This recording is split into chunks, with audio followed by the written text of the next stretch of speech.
Welcome to the Card Diary by Hobby S. Thompson. I am your host, Denny Cards, and this is episode 87. I feel like for a long time, the past few episodes, I've been just doing these monologue episodes. I miss having guests, and I thought, who better than someone that I am, in a way, not a you know, financial or legal partnership, but I will be the show ambassador for the Sports Card Show in Arlington, Virginia. That's happening this Saturday. We are recording this August 21st. I plan to publish this out August 22nd. And on Kobe Day, August 24th, Bailey, Fire Sports Cards, is going to be hosting. He is the promoter, and I am his ambassador. So we are going to be doing that show. And I figured who better than to have him on to talk about how it is to be a show promoter. This is his first time. And I just wanted to shine a spotlight onto Bailey and what he's doing. So welcome to the podcast, Bailey. Thank you, Denny. I appreciate you having me. Definitely excited to talk about the show, talk about non-show stuff. Excited to talk about everything. Yeah, so there are some guests where I've never talked to them beforehand. I'm new to maybe not the way they speak because I've seen them on maybe, social media, or I kind of get a sense of them, and they're public facing. That said, you may very well be a newer face to many of the listenership, except for some of our mutual friends who are local, which is great. But having said that, you and I have had many conversations because, again, you are a local friend. This show is very local to me. I'm like just one city or county over in Alexandria. We've met up numerous, I don't know, trade nights, card shows. Um, we almost went to the national together, and Yeah, that kind of fizzled out for me. But you had a great time. But yeah, we've hung out. We've eaten wings together, right? we have eaten a few different types of wings together on multiple occasions, actually. Right, dry rub, wet rub, Korean barbecue, and all that stuff. So, before we get to the show, we just mentioned the national. I would love to kind of talk about. I would love for you to speak on kind of like where you are currently or in the past with your cardboard journey. Then maybe talk a little bit of the national, and then we can kind of get into the show stuff. Is that okay with you? Yeah, that sounds good to me. All right, awesome. So, I've heard the story. I've actually met your dad before too. When you were set up, the first time I met you was at the Rhino Sports Card Show, which I'm not really sure if it's still in existence. But do you remember what part of Maryland it was in? Yeah, it's in Elk Ridge, Maryland, maybe like 15 minutes south of downtown Baltimore.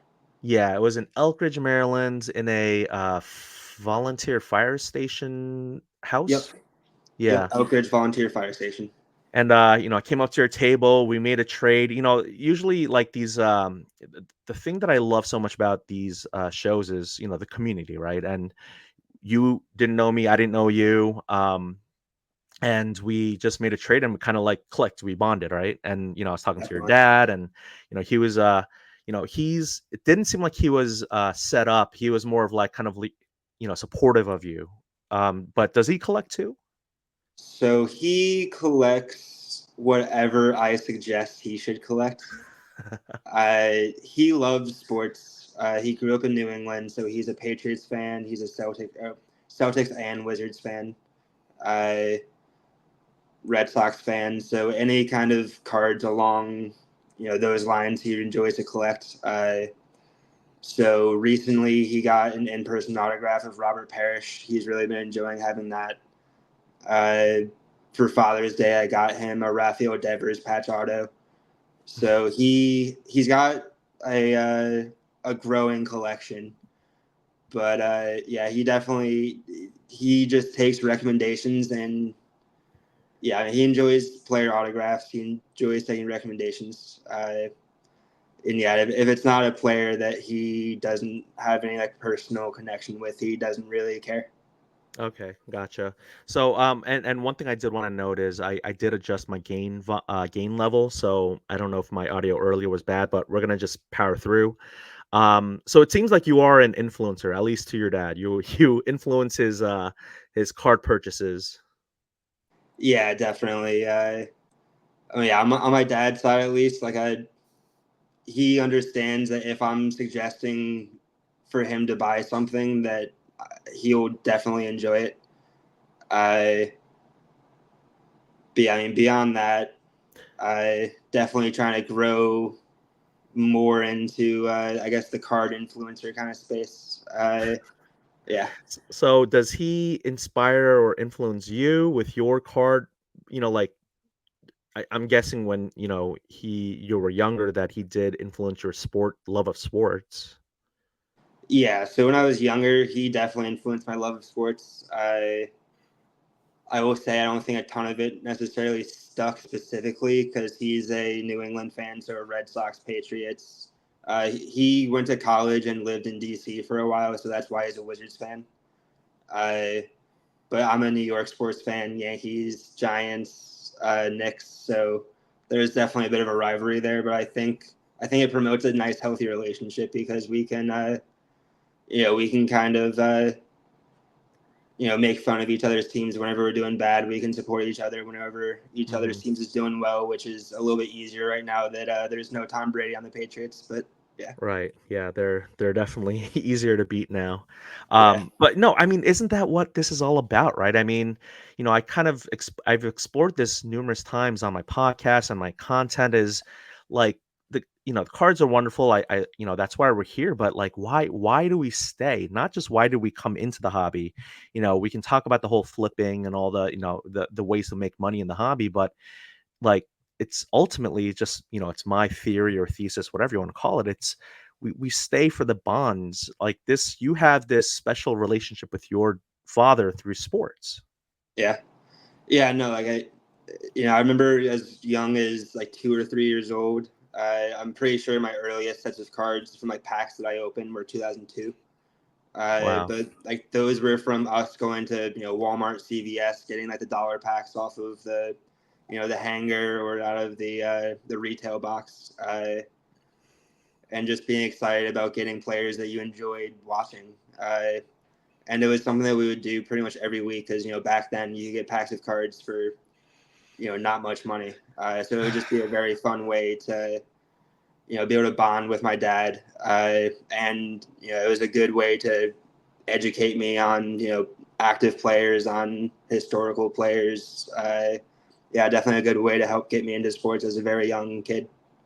Right. Yeah, just reading the backs of the cards back when they had actual statistics and information and a little narrative and Instead of saying just congratulations for receiving this card. yeah, yeah. They want to congratulate us now. It's like we've now become the just tell us that it's player worn and just be happy with it. So If yeah, it's player so worn. right, yeah, no, exactly. So let's see. Did you? So I already know the answer to this, but like you went to the national. You didn't go with your dad. Have you? Was this your first national? I mean, I think I know the answer to that, but just to set the table. No, this is my third national. So I went to Atlantic City back in 2022. I was in Hmm. Chicago last year, and then this is my third, or was my third, I should say. 3 different years consecutive and 3 different venues. So can you maybe, before we get to kind of the show promotion and what got you inspired in doing all of that, kind of the like a contrast, maybe even a ranking, like 22, 23, 24. So I mean, 22 definitely holds a special place in my heart because I had honestly found out that sports cards were, very were popular again weeks beforehand. Uh, so I had bought one blaster box of cards and I pulled a one of one from it, very first blaster box back in like 15 years. So that got me pretty thrust back into it. And I found out that the national was happening not too far. I'm from New Jersey, Hmm. so I found out the national was happening not too far away from where I was from. So it was an opportunity to go back home, visit family. I But yeah, so that one will always hold a special place in my heart. That being said, Hmm. Atlantic City is an interesting place, I think, for a card show, considering that Atlantic City itself is a fun kind of place to be, but as soon as you get outside of that, there's not much. Like you're driving through the Pine Barrens for 45 minutes before you get there. Right. So it was an interesting place, but yeah, like I said, holds a very special place in my heart. Before we I get yeah, before we get to 2023, what was that one of one card? it was a Christian Pache. It was from Topps Gypsy Queen. Uh, and I know that Pache, like it was back when Pache was still on the Braves, Okay. and since then he's gone to the Athletics. He's gone to the Phillies. He's gone to the Orioles for like a day. I think he's on the Marlins now. So he's Journeyman just already. trying to stick in the MLB. Gotcha. But I still have the card. I was just about to ask you, Yeah, do you still have the card? Is it graded or is it still in its original form? yeah, it's graded. It was my first ever grading submission that Oh I wow. included that in. I sent it off to BGS because honestly, I remember when I was trying to submit it to PSA, there were just so many hoops that I had to jump through in order to actually get PSA to. It was honestly really confusing to figure out how to submit my cards to PSA when I was Hmm. pretty new to it. So I was just like, all right, forget that. I'm just going to submit it to Beckett.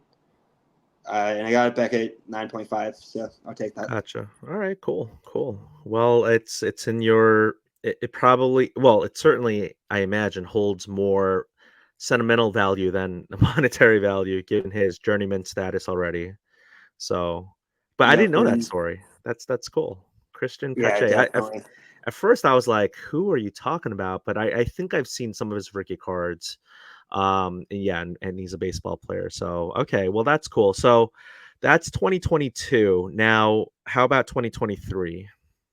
Yeah, 2023, that was when I would say I had an understanding of how the hobby had actually changed since I was a kid.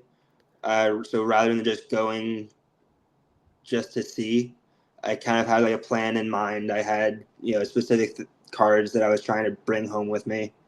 I had some friends that I was there to meet up with as well. I think I don't think this answer will come as a surprise to anyone who's been to any national, but I think Chicago is definitely the best place to have it. The venue's great. It's large enough. There's enough infrastructure in the area to actually be able to handle everyone coming in. And Chicago is a fun city to be in. So yeah, yeah, I won't dwell too much on 2023 because I think the answer there is kind of what everyone's expecting. That Okay. Chicago is the place to have it. Well, and then we get to the place not to have it. 2024, Cleveland. Go ahead. Yeah, definitely. And this one's a lot more fresh in my mind. So I will say that I was for this national in Cleveland this year. I was able to have a lot more focused, or yeah, my intent in being there was a lot more focused. Because at that point I'd already known that I was going to be hosting my show, so I was able to go in with more business oriented goals as well Mhm. as just personal collection hobby oriented goals. Yeah, I mean, I enjoyed it a ton. I think at some point, like once you're ingrained into the hobby enough, like it doesn't really matter where it is. Like it's a fun time regardless. I Yeah. That being said, of course, I mean, so I remember when I was driving through Cleveland, like one of the first days of the show, I just did like a Siri thing. I was like, "Hey Siri, what's the population of Cleveland?" And I think the answer was like 375,000. And then Wow. it really clicked for me. I was like, okay, so there's 150,000 people attending the national. So we just increased the population of Cleveland by like 40%. Yeah. Uh, Certainly yeah, happened. Yeah, it used to be a much more vibrant city, and then once LeBron left, everyone left. No, no kidding. But did you before I ask for the final rankings of the three, I think I already have a good sense of mind of what you're gonna say. Any good place? I mean, let's talk about some good and bad. Like any good places you ate, and then also just give us a man on the ground recap of just was it truly that bad with regards to getting in, parking, lines, bathrooms, and all that. yeah. Sorry, can you remind me of the first part of that question? Oh, just places you ate, some positives. Like, I mean, did you enjoy a good meal? As you know, I'm the hungriest man in the hobby, so I always got to ask about the food. Yeah, there is actually one restaurant that really sticks out in my mind. Funny enough, I don't remember the exact name of the place. I want to say the name of the place was just Authentic Cheesesteaks. Nice. Uh, Get right to it. but I'm a cheese. I love cheesesteaks so much. Okay. I went to Lehigh University, which is about an hour from Philly, and like where I Hmm. grew up in New Jersey is probably closer to Philly than it is to New York. So I'm Gotcha. just used to having good cheesesteaks, and it's easily the best cheesesteak I've had outside of the Philly area. Outside of Which, Philly. Okay. Oh wow. yeah, Okay. and like Really good. anyone who like is from or like been to the Philly area, I think they understand like the quality of cheesesteaks is just so much better in Philly. So, we are recording after dinner, but I'm already getting hungry. This will really test. This will you'll either get points or lose points with the viewership or listenership here. Pat's or Geno's or Jim's. Oh, Jim's. Yeah, yep. There you go. See, that's the I one was that gonna people don't know answer about. Pastor Gino's, like I probably Pat's, but neither. Uh, Yeah. yeah, Jim Jim's. South Street. That's Yeah, my I've spot. had all three, and Pat. I think back back when I was much younger and I had much more of an appetite. I think I had Pat's and Geno's on the same day because I don't think a lot of people know, That's but they're like, dangerous. yeah, they're like right next. They're like dueling pianos basically. Yep. And Jim's is further away, but um, good answer, good answer. That's in the Family Feud number one. Well, my actual favorite cheesesteak in Philly is Sonny's. It's on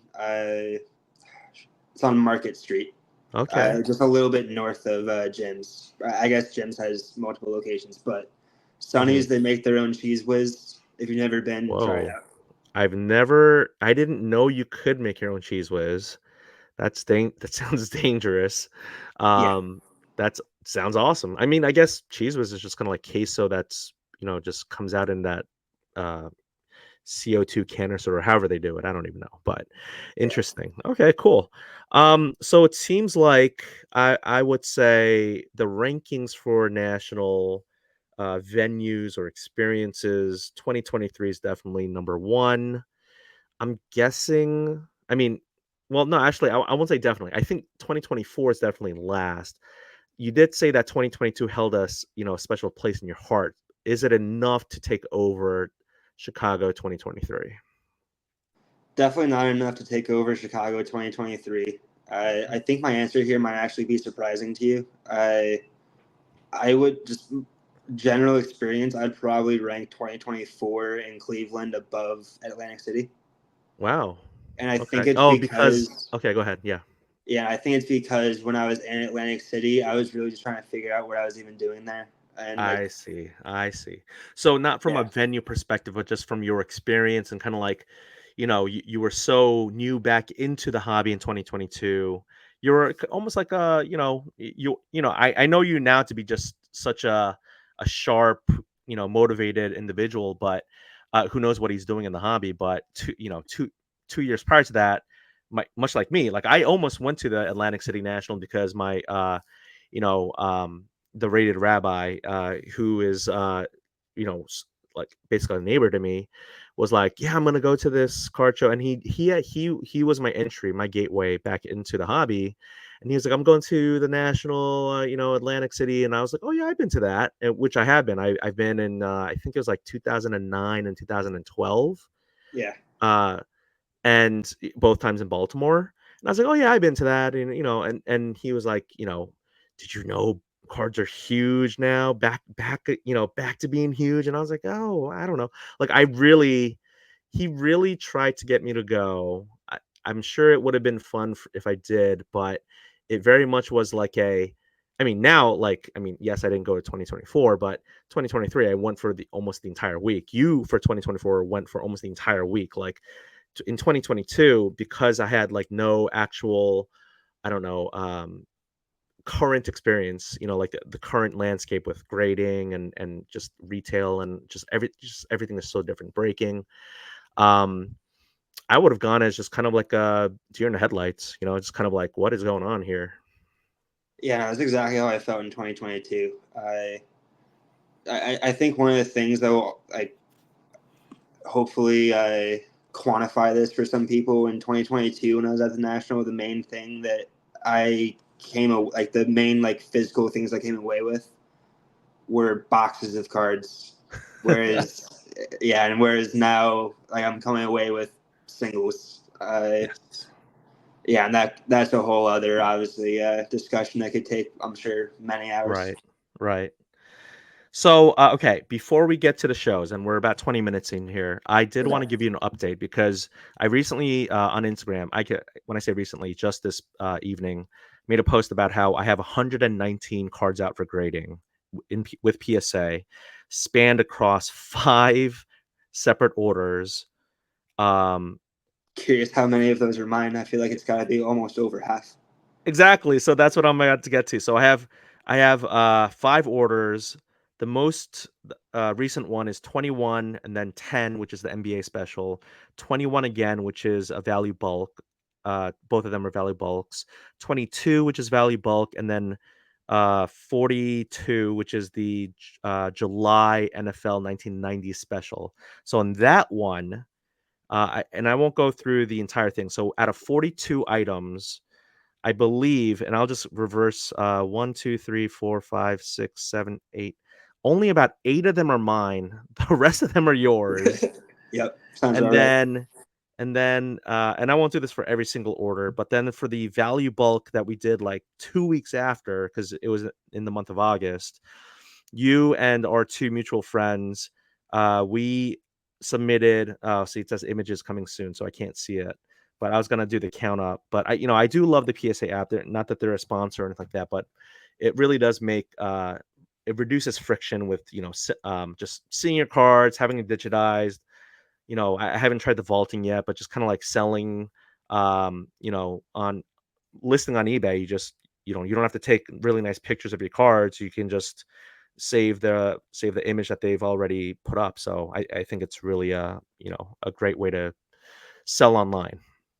Yeah, no, I agree. It's really nice that PSA, like when you're done with it, they act like they provide you with a really nice, high quality image of the card. Yeah, Like before you even receive it in hand. So theoretically, you could show it off and sell it, or show it off to your friends before you even receive it in hand. Which definitely a nice advantage of modern day technology. I have seen that. I have seen the eBay listings, not in hand or not in hand.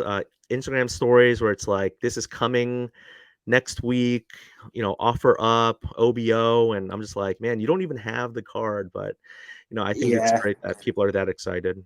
I, yeah, to a degree, I think a lot of those people. Like, there are like I'm not like this with cards when like with my yeah I guess kind of like a side note, I've got like my personal collection, and then I've got Hmm. like my for vending collection. Uh, Hmm. but like with like the stuff that I'm trying to sell, I'm not necessarily. I try and move through it quicker than I did 2 years ago, but I'm not like a Roth cards type guy, let's say, and like I'm not trying to have an entirely new set of cards that I'm trying to sell in like 2 weeks. Uh, Exactly. and I Yeah. feel like a lot of those people who are showing off, like are trying to sell their cards before they're even in hand, are the types of people who are really trying to move through cards like it's no tomorrow, just Like super quick. volume. Yeah, Right. I understand why it's called inventory, and I still use the term. It's maybe more when I set up as a dealer because we all wear many different hats, but my PC is not my inventory. I can very yeah, much say that. My the cards that I just got from Fanatics Fest, and we're not going to talk at all about Fanatics Fest. I'll talk to you offline about that stuff. But cool. people are, I posted up on Instagram not to sell it, not it's not available, but people will DM me, hey, is that Jordan for sale or is that LeBron for sale? And I'm like, I literally just got it. I don't want to. I know Yeah, some people would be happy to flip it for a profit, and people talk about the margins and like 10% is good enough because that's the stock market, et cetera, et cetera. And in my head, I'm like, these are not like commodity cards. These are not inventory. Yes, they some of the, especially like maybe not the LeBrons and Jordans, but like if we're talking certain like silver PSA 10 cards, right? Silver rookie PSA 10s, like they transact on a daily basis multiple Yeah, times. So on the public market. So for me, like I get that, the ubiquitous ness nature of commodity cards, but I mean, I can't part ways with Jordans I just got. yeah, no, Who's that your makes sense. Jordan then? Who's your PC? Yeah, so my PC is Giants, Yankees, and Kobe. Right, but like who specifically? Well, yeah, Kobe, Derek Jeter, OBJ, Victor Cruz, Mickey Mantle. Still OBJ. Okay. Oh yeah, I literally just got a flawless OBJ RPA. Does it matter? Okay, so the RPA is clearly in a Giants uniform, but would you collect any OBJ that's in a Browns uniform? Probably not. Yeah, or I guess where is he now? Ravens. It's so I hard think to he's tell. on Miami now, Is he actually. in Miami now? Oh boy. Yep. So it has to be a Giants uniform. Yeah, because like I feel like his best playing days were definitely in a Yeah, Giants uniform. yeah, agree. Maybe you could argue like while he was on the Rams, like he had a really good stint there until he got injured. But Hmm. everyone remembers him playing on the Giants, and that's Yeah, obviously my memories of him. Like I don't know, when I was watching him play the Cowboys and he made that catch, like yeah. it completely changed everything. I was like, okay, I was like, this is the guy that I want to see on the Giants for the next 10 years, and 10 years later, he's on the Dolphins. So I know, right? That's the day when Bailey became a man. honestly, No, I love it. I think that's fantastic. So, all right. So we know we have a good sense of your hobby journey, your PC, your national experience. We're almost at the 30-minute mark, so I kind of wanted to pivot towards the show. Again, it's you picked a very specific date. Just tell us about kind of like the bird's eye view of date, time, venue, logistics, square footage, number tables, all of that. So whatever you want to start with. yeah, definitely. So I mean, I guess answering your question, yeah, it's on Kobe Day, which is August 24th, 8/24. Time is from 10 to 4 p.m. It's in Arlington, Virginia, in the Ballston neighborhood. So for any of the listeners who are familiar with that area, it's the sister building of where the Nando's is in Ballston. Uh, there's a parking garage available in the building. The cost for parking there is fairly cheap, but I'm making admission free, understanding that people have to pay something to get there. There's going to be 52 tables, although I will say for future shows, there'll be more like 90 tables. Mm. Uh, yeah, I think that's a decent kind of broad, quick overview of the show. All tables are sold out, right? Yeah, all tables have been sold out since the National. Wow. And you have a waiting list. Yeah, the waiting list is like 30 people deep right now. Wow. And do you have when you ask people if they want to be a dealer, or the website or however it is, well, actually, let me ask you, how did dealers know about the show for you to be sold out so quick? Yeah, so the first thing that I did was kind of, I've been setting up as a vendor at shows pretty Mhm. religiously for the Yep. last 2 years. So I've got a decent number of connections with, active vendors. So I was able to reach out. Like the first thing I did was reach out to all of my vendor friends and first off ask them, hey, if I did this, is this something you'd be interested in setting up at? And when the response was pretty overwhelmingly yes, I was like, okay, let's go ahead and do it. uh, yeah, like the first kind of venue that I was able to get vendors to sign up was through my connections over the years of being a vendor, reaching out to them directly. I think that probably got about 20 tables sold. Hmm. But then from there, I definitely kind of felt like I was starting to write my own little how to promote a sports card show. But yeah, so I advertised it on Sports Collectors Digest, on Sports Card Investors show calendar, on the Beckett show calendar. I added events. There's like Arlington websites for events, so I was able to add it to all those different Arlington event websites. I purchased ads on Instagram and Facebook. I I was thinking of making a separate Instagram page for the show, but I figured I didn't want to start from ground zero making a separate page for that. Mm. So I figured I would just go ahead and use my existing page there. Facebook, I did make a new page. I did a road trip around the DMV, going to all the different hobby shops, giving them physical flyers to post in the store. I'm sure there's probably some that I'm forgetting, but No, that's you kind of the you main clearly put things. in the work. I mean, that's a lot of man hours and amount of money to advertise. Because I think one common misconception is misperception. I don't even know. It's so late. It's so late. We had to delay this by longer than my bedtime. I think a lot of people think, oh, you just get the well, again, we're not going to talk specific amounts of money, but for a table, like 6 foot, 8 foot tables, and how much are tables? Like $50, something like that. Yeah, 6 foot tables. Each table is $50. Yeah. Uh, and So I will say I kept the table cost for this first show a little bit lower than what I'm yeah, planning on having at for pretty much all future shows. right. So Uh, I think a lot of people think, oh, you just multiply the cost of the table times the number of tables, you minus the venue costs, and oh wow, like this promoter is making so much money, and they're just hand fist over dollar. But there's the advertising, there's the marketing, there's the like you're making a mission free for people, and you're actually doing giveaways, right? You're the vendors. I'm as an ambassador, I plan to have some Kobe stuff giveaways for whether it's the kids or the adults, but there's a lot of these costs that people don't have in mind. yeah, so I guess just talking like percentages, not necessarily talking like the actual numbers. As a percent, probably the like of table fees that the venue costs. I want to say it's about 65%. Mm, I, but then the other 35%, pretty much, especially for this first show, all went into advertising, mhm, went into getting giveaways for people.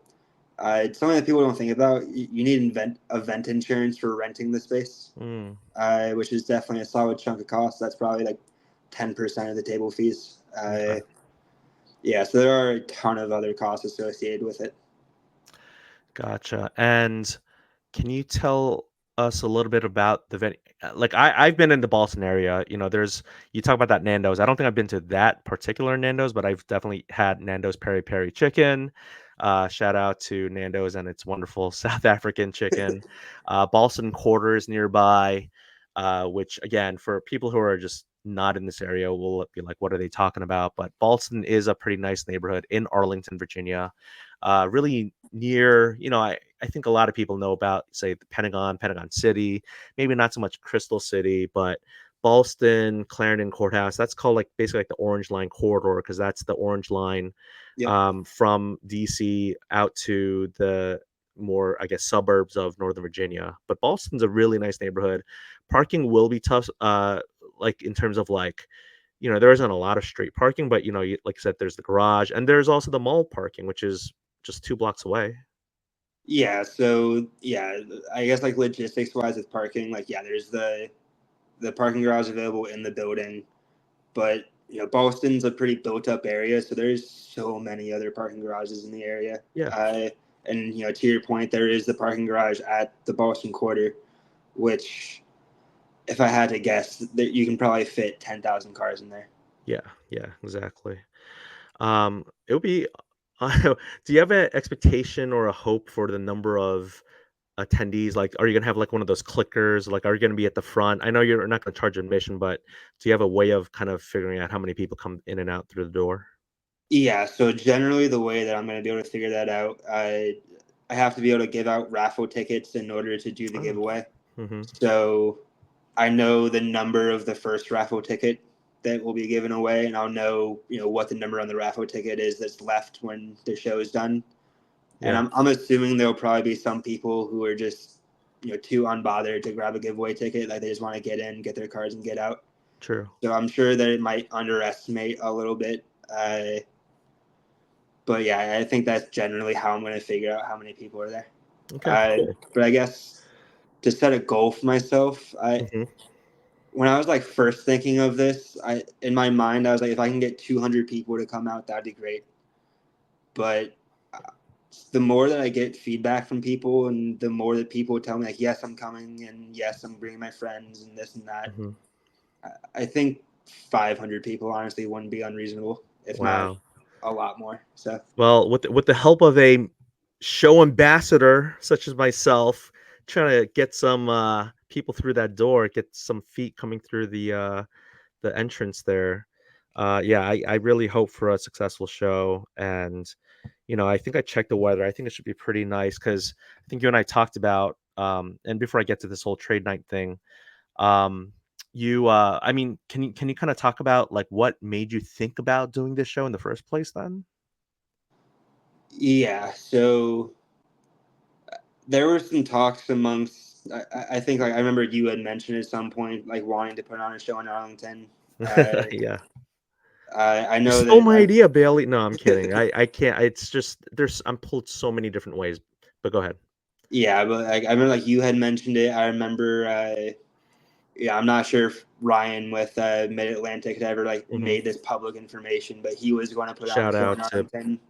shout out to Ryan. Yep, Yep, shout out Ryan, shout out Mid Atlantic Card Show. yep. But yeah, so he like him, you, and some other people were talking about putting on a show in Arlington. Uh, Ryan had to pull out. You had to pull out. Uh, so considering that, and I all due respect to the other show promoters in the area, but I could just I got the sense that the Northern Virginia card community needed another good, solid, consistent show in the area. I Good. Because I think the main show that everyone will agree that everyone's excited about in the area is CSA and Chantilly. Yep. But that only happens 3 times a year. Mhm. And then outside of that, Northern Virginia doesn't have much in terms of card shows. So I can kind of just tell that there was a need in the area. And I just felt confident in my ability to be able to plan it to get people out there. So, my first thought you know, my first thought was screw it, let's do it. Mhm. But as I got more into it, I just keep on enjoying it more and more. Yeah, I'm really looking forward to this weekend. Awesome, awesome. Well, those are all the good reasons why to do it. And we're certainly by no means are going to be disrespecting any of the show promoters in this area, but I will very much say the shows that I've been to in this area, it's from promoters who've been doing it for a while, and they've been through the highs and the lows, and they've seen all the waves.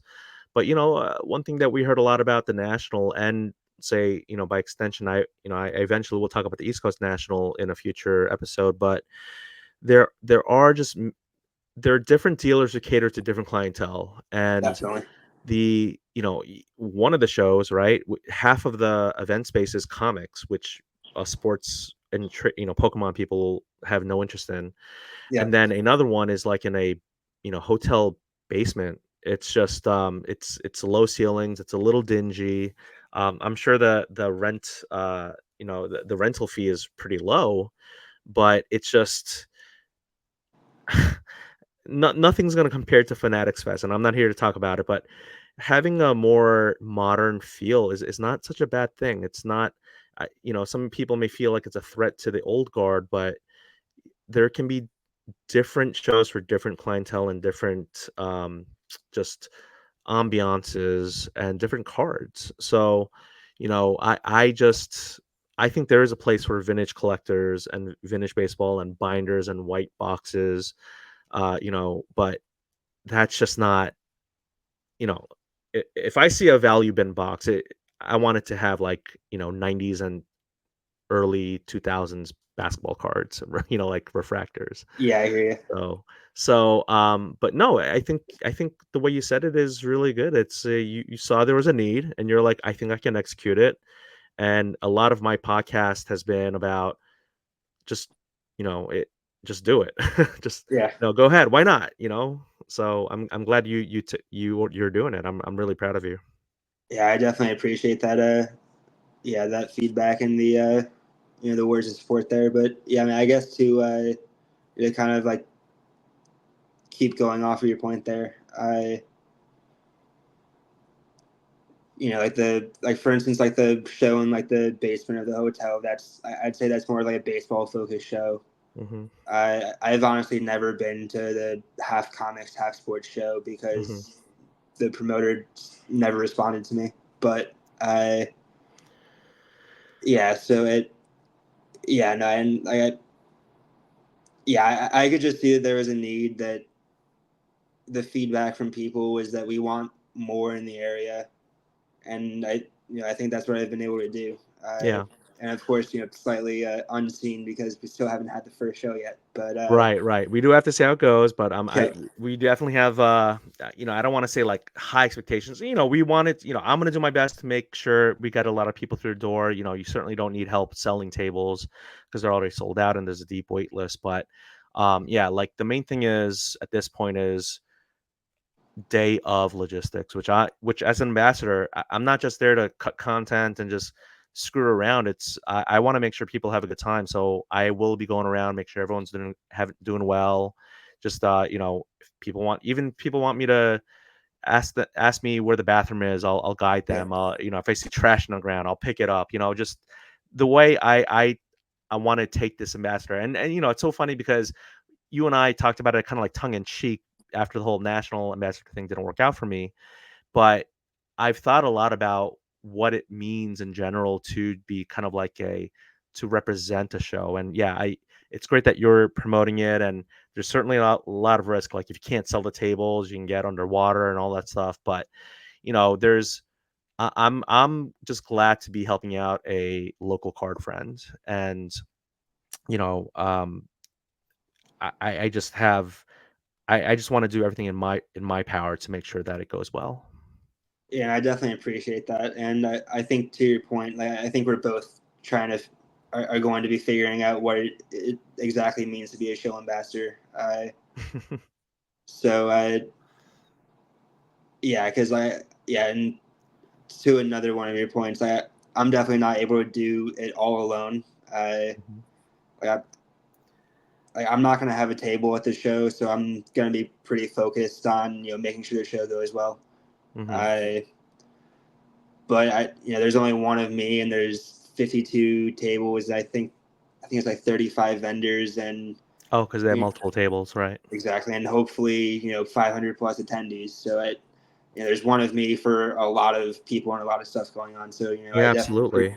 appreciate Um, all of the the help that oh yeah, you've sure. been providing me, and yeah, I mean, yeah, I've had a lot of people reach out to offer their help throughout the day. We talked about eating wings earlier. Like our buddy Wing King will be helping out throughout the day. Yep. Yeah, Q Train Sports is going to be helping out throughout the day. So we've got some people who are He, be helping out. those So I'm very those two excited are to. really good people. Sorry to interrupt you, but I continue to be impressed by their energy and their kindness. I think it's so important. So yeah, you'll definitely have help. I I mean, I had a question in my head, and it's getting a little bit late for me, I guess. But when it comes to well, let me ask a kind of simple, silly question, but it is kind of important. I know some promoters do some sort of drink or food for the vendors. Um, uh, the Annandale show literally it's just a bag of chips.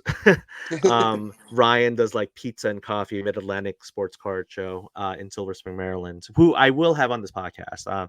I've been talking about having him on, but the sense of urgency of having you on was just the timing of the show and the ambassadorship, and that was written into my contract agreement with you about number of podcast episodes and reels. I'm just kidding. But that's why I have you on so early. But I mean, talking about vendor support, right? I mean, it's a silly way to ask it, but it's also serious. On site day of, he's doing, making sure that they're taken care of from caffeinated to eating, but then also the communication. You just mentioned it, how I mean, I think I'm part of the email that you sent to all the dealers about information about the show, communication. I think one thing that maybe the vendors and even Fanatics Fest, which is a huge operation, that people were frustrated about was just the lack of information, and just kind of like not enough information. But Ryan's doing a Zoom with all the vendors, fielding questions. You're sending emails out. He's sending emails out, and then you do have some other promoters who they're still operating, and it's no disrespect, but they're still operating with the phone call each individual dealer just to see if they're going to say yes or no, and maybe a text. But then when people try to communicate out to them, it's just crickets. And it's just my opinion that we as a hobby community, whether you're a collector, vendor, um, like we could be served better, I think. Exactly, and I think the biggest point that I can make is like I'm not doing this for me. I'm doing this for the card community. So it doesn't make sense for me to be radio silent to people. It doesn't make sense for me to withhold information from people. I want people to be there. I want vendors to be satisfied with how the day went. Mhm. So yeah, it behooves me to be responsive to people, to because even today, like yeah, we kind of were talking about this before we started recording, but I'm down in Roanoke, Virginia right now for work, and when I got back out of the car, there was like 5 different people asking me questions about the show, and I Mhm. made sure to take my 5 minutes before going to get some dinner to answer people, because Right. especially like this close to the show, I want to make sure people are feeling comfortable about it. And like even last weekend, I know that you're friends with this dealer, so I'll go ahead and shout them out. But like Goat Sports Cards, I knew you were going to say his name, Brian. Yep, absolutely. yeah. Go ahead. I But knew you were yeah, going to say his name. but before Fanatics Fest, like he reached out to me and was like, "Hey, I'm going down with my family. I would love to see you there. If it's able to work out, like I can offer to drive you there." And there's Yeah, like many other dealers who like offered like a ride for me, which I was that's not so nice. expecting at all. Yeah. I was talking with him about it like after Fanatics Fest, and he was sending me pictures of like him and his family there, and like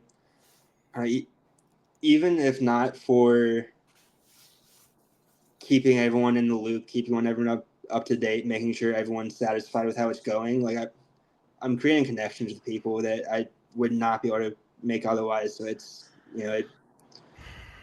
definitely been an enjoyable experience so far.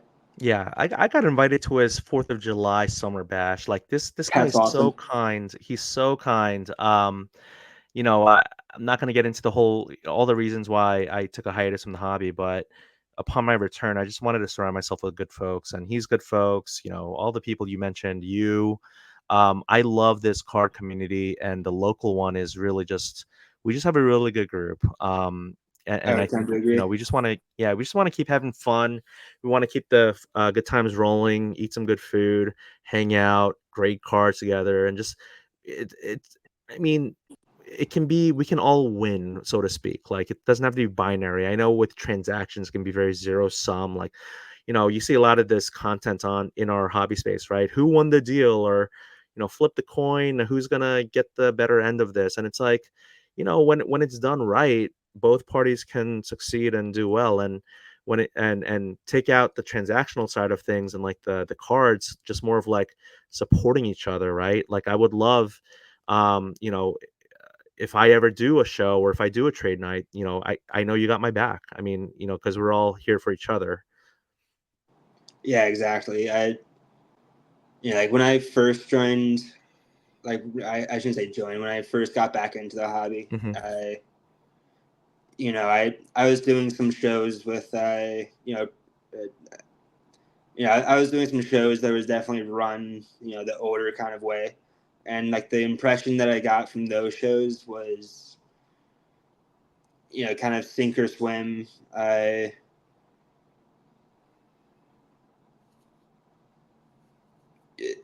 If you're new into it, then you may not necessarily do well.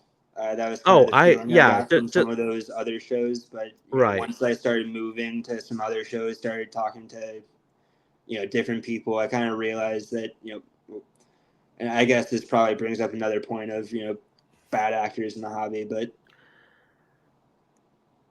you know it, there's a lot of people who have like been doing this for a while are set in their ways, but at the end of the day, like, I think there's a ton of people in the hobby, and like I think the majority of the people in the hobby are just generally looking to make connections with other like-minded people and just Right. make friends. Yeah, We have I certainly want to focus on the positive and the good folks in the hobby, but it would be disingenuous to not mention just kind of like this, and we're not going to name anything by name on this podcast or at all, but I've come across the scammers, the Mr. Cranky Pants, Mrs. Cranky Pants, the bad customer service dealer, the high way overcomes, not willing to negotiate.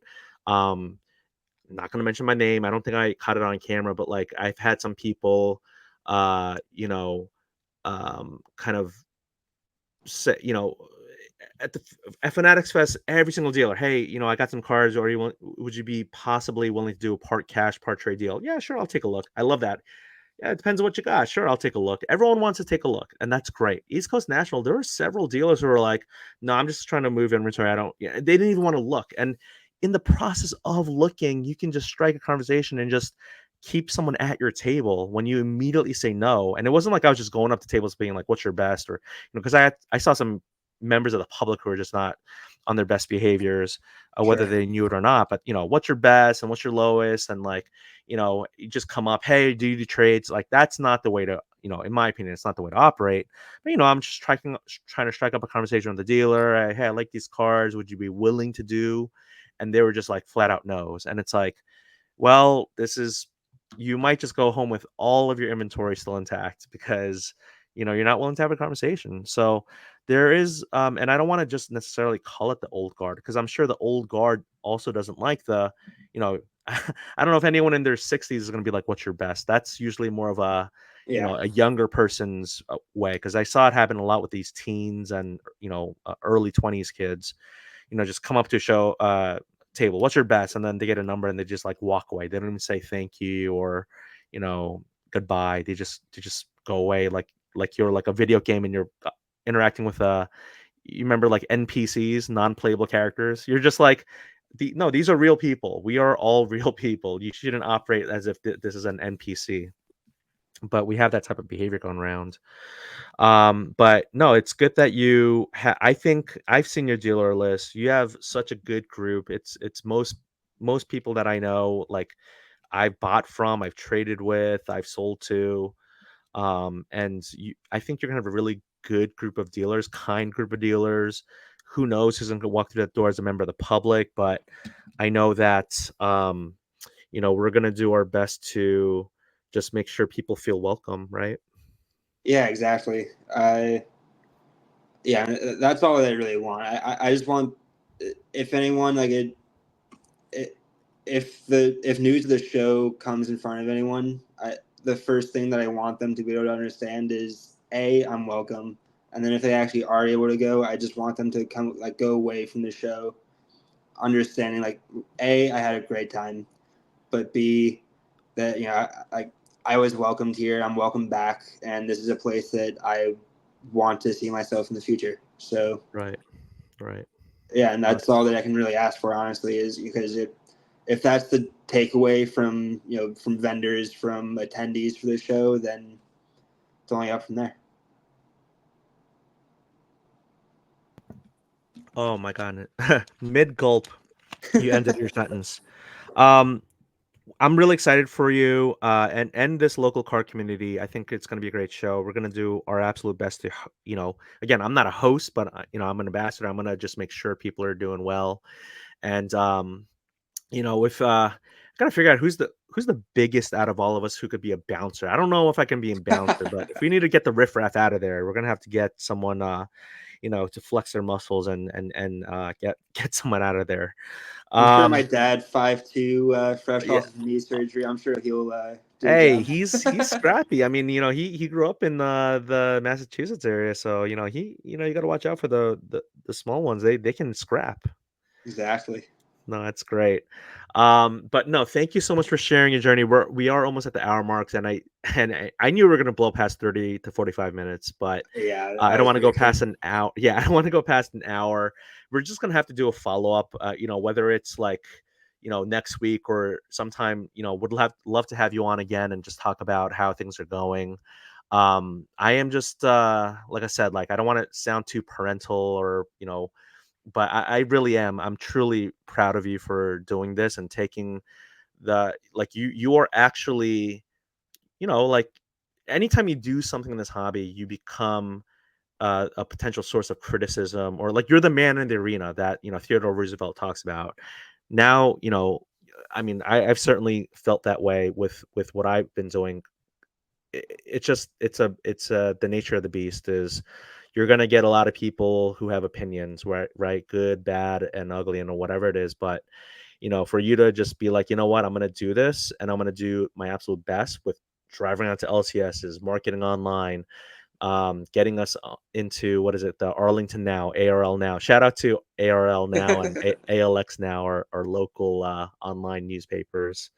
But yeah, you've been doing it right, and I'm really, I wouldn't have done this just for anyone. I feel like it had to be the right person to, kind of like be an ambassador for their show, and so I'm really happy for you, and I'm proud of you. Thank you. I really appreciate that. And for any of the listeners who maybe can't see my face, I am towards the younger side of the hobby, maybe. So maybe that's where some of the parental kind of side that comes Proud, from. yeah, yeah. But yeah, no, I'm the I hobby really uncle, appreciate the. which people hate, but my joke. No, yeah, when I got to meet you and your dad that first time, I got a really good sense from you, and we became fast friends after that. And yeah, but you and some of our other local friends, you guys are just you're like, hey, can we push this podcast time? I'm like, I'm gonna be so sleepy, but no, you guys give me the vibrancy, you guys give me the youth, you give me the energy, so I love that. And so yeah, I just think that this is going to you know be something that people talk about and look forward to. So I'm gonna do my absolute best to publish this out the morning of August 22nd so that people can digest it if they live close enough. I by no means would either of us say that this is a destination show like Culture Collision or Burbank show. 52 tables. It's so funny. I'm looking at my calendar right now. The WWE is doing a Capital One Arena show the night before on August 23rd, and part of me is like, I've been thinking about going because after Fanatics Fest, it was just so fun. But Yeah, I think I'm going to want to be well rested for your show because 10 to 4, but dealers can come in what, 8:30, 9, yeah. Dealers can start setting up at 8. I'll 8 o'clock. probably get Yeah. in there 7 a.m. because I'm getting a table delivery that morning, so I'll have to Yeah. set up some tables. Yeah, and I won't say I'll be there at 7 or definitely at 8, but I want to get there before 9 o'clock. I want to do some again, let's just make sure the vendors taken care of. Will you have coffee for the vendors? Yeah, I'll have coffee. I'll have water. I'm not providing food for this show, but the main reason being that Ballston's got over 50 different restaurants within walking distance. So I kind of want to encourage dealers to be able to get up from their table for 15 minutes and explore the area at Good. least slightly. Yeah, that's great. Oh, that reminds me, trade night. So we have explored the idea of doing trade night, and you gave the thumbs up. There's not going to be a rental of a space afterwards. It's not going to be in like any enclosed space, but Boston Quarter does have like an outdoor, almost like green stairs area where like faux. I guess it's artificial turf, but if the weather's nice, which it looks like it's going to be a high of 85 and cloudy, so it might be really cool. But there's also an indoor area where it's like a food court. So again, I Exactly. don't know how many people will want to do the trade night. For members of the public who are very new to the hobby, they'll have no idea. But having said that, those of us who do know, and I am going to put this in my reel or advertise it. I guess I'm going to do it tomorrow because tomorrow's Thursday. Wow. But yeah, let's do a trade night, like almost like a spontaneous or ad hoc or pop up, whatever you want to call it. Let's go ahead and I'll kind of spearhead that. But yeah, it won't be anything like reserved or anything like that because we're not. Yeah. We're gonna try to do it on the cheap, on the low, on the free. Yeah, exactly. Just like an Instagram story. If you're still looking for more action today, go to the quarter, that kind of thing. Yeah, exactly. All right. Thank you so much, Bailey. Can you say your Instagram handle just for everyone and any last words? Yep. Instagram handle is at fire.sportscards. Uh, yeah, and I guess the main thing I'll leave you guys with is I hope everyone's doing well. Awesome. I love to hear it. All right. Well, you have a good night's rest and see see you just in a couple of days, I guess. It's gonna be so much fun. Yeah, definitely. I've got a long day tomorrow. I'm going to be out in the construction site all day. So Oh boy. Oh boy. oh yeah. Man, blue collar man right there. Okay. All right. I'll see you later. Take care. Awesome. See ya. All right.